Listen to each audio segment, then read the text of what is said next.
जय जगन्नाथ बंधुगण आज आम जानिबा 2024 जुलाई मासर मकर राशि मासिक राशिफल विषय रे। एही मासिक राशिफल ग्रहंक स्थिति और चलन को नहीं आधारित एवं ग्रहंक स्थिति और चलन आम जीवन रे बहुत प्रभाव पकई थाए, जहा फल रे आम जीवन रे केबे सुख आसी थाए तो केबे दुख आसी थाए। सेथिपई ग्रहंक स्थिति और चलन को नहीं आमे पारिवारिक जीवन, वैवाहिक जीवन, आर्थिक स्थिति, शिक्षा, व्यवसाय एवं स्वास्थ्य विषय रे संपूर्ण विश्लेषण करी कहिबो। सेथिपई वीडियो को शेष पर्यंत देखंतो और जो माने आम चैनल को नुआ करी आछंती तळे थिबा लाल रंगर सब्सक्राइब बटन को दबाई आम चैनल को सब्सक्राइब करंतो और पाखरे थिबा घंटी बटन को दबाई ऑल रे सिलेक्ट करंतो, काहेकि ना आमे अपलोड करिथिबा प्रत्येक वीडियो नोटिफिकेशन आपण सर्वप्रथमे पाई परिबे।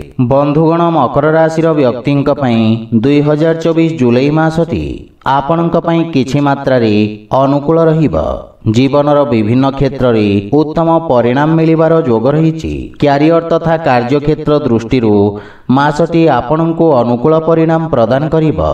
दशम भावर स्वामी शुक्र मासर प्रारंभ रे सूर्यंक सहित षष्ठ भाव रे विराजित रहिबे, जहाकी कार्यस्थल रे आसुथिबा कठिन स्थिति को कम करिबा। विरोधी और शत्रु मझिरे मझिरे आपणको हैरान करिबार प्रयास करिबे। कार्यस्थल रे आपणक वर्चस्व वृद्धि पाइबा।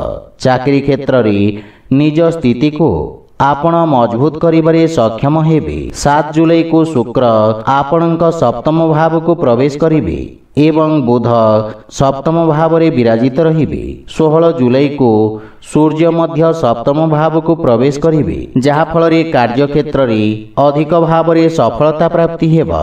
आपणक अधिकार क्षेत्र रे वृद्धि घटिबा। चाकरी क्षेत्र रे पदोन्नतिर मध्य किछि उत्तम अवसर प्राप्ति हेबा।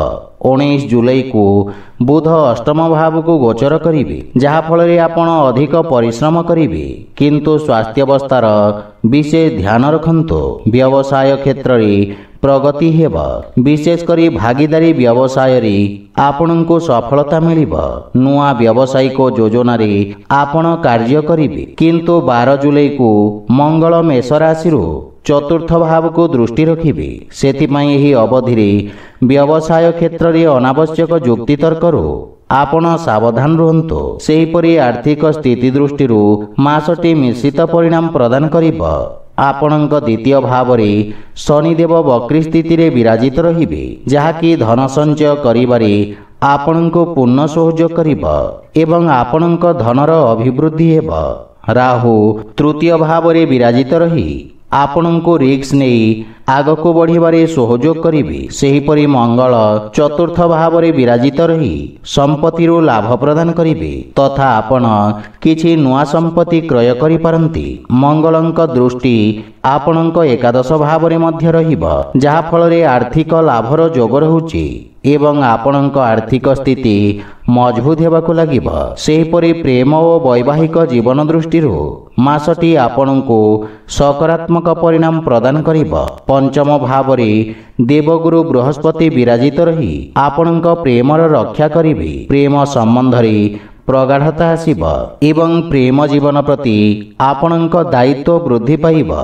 मासर द्वितीयार्ध रे 7 जुलाई को शुक्र सप्तम भाव को गोचर करिबे, जहा फल रे प्रेम संबंध आहुरी मजबूत हेबाकु लागिबा। आपणक प्रेम विवाहर मध्य जोग रहिछि। विवाहित व्यक्ति मानक पई पूरा मास बुध सप्तम भाव रे विराजित रहिबे, जहाकी वैवाहिक जीवन को सुखमय करिबा एवं परस्पर मध्य रे उत्तम सामंजस्य स्थापित हेबा। सूर्यंक 16 जुलाई को सप्तम भाव को गोचर परि परस्पर मध्य रे अहं भाव वृद्धि पाइबा एवं वैवाहिक दाम्पत्य जीवन रे तिक्ततार भाव वृद्धि पाइबा। सेहीपरि पारिवारिक जीवन दृष्टि मध्यम धरणर फल प्राप्ति हेबा। द्वितीय भावर स्वामी शनि स्वग्रही होई विराजित रहिबे, जहा फल रे परिवार रे एकता रहिबा। आपणक किछि कटु वचन परिवार सदस्यों को व्यथित करिबा, जहा फल रे पारिवारिक परिवेश सामान्य परिवर्तन हेबा।